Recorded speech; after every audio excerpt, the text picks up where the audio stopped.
Ierakstot internetu pārlūkprogrammas adrešu meklētājā www.atbalsts.lv, jau kādu laiku iespējams aplūkot mājaslapu, kurā tiek runāts par cilvēku ar invaliditāti tiesībām uz neatkarīgu dzīvi un daudziem uzlabojumiem, kurus nepieciešams veikt.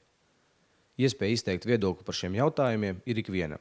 Precīzāk sakot, Atbalsts LV ir interneta vietne, kurā cilvēki lūgt izteikt savu atbalstu ANO konvencijai par cilvēku ar invaliditāti tiesībām. Šajā mājaslapā, e-kampaņas mājaslapā, mēs aicinām sabiedrību un ikvienu, kas par to mājaslapu uzzina, atstāt savu balsi, savu vārdu par ANO konvenciju par cilvēku ar invaliditāti tiesībām, tādā veidā paužot savu nostāju, ka visiem cilvēkiem Latvijā ir vajadzīgas vienlīdzīgas tiesības un brīvības.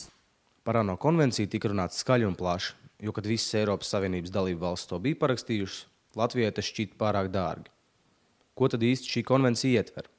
Kā Apērons video komandai izdevās noskaidrot, ANO konvencija ietver sevi jautājumus, kas saistīti ar vides pieejamību, personiskiem asistentiem, nodarbinātību, izglītību, kā arī citas ikvienam cilvēkam ikdienā svarīgas lietas.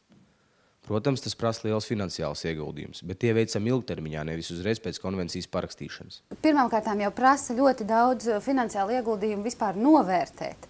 Kas tad ir vajadzīgs, ja runā par to pašu vides pieejamību? Novērtēt, cik daudz ir jāiegulda vides pieejamībā, jo kurš gan var saskaitīt, cik uzbrauktuves Latvijā ir nepieciešams.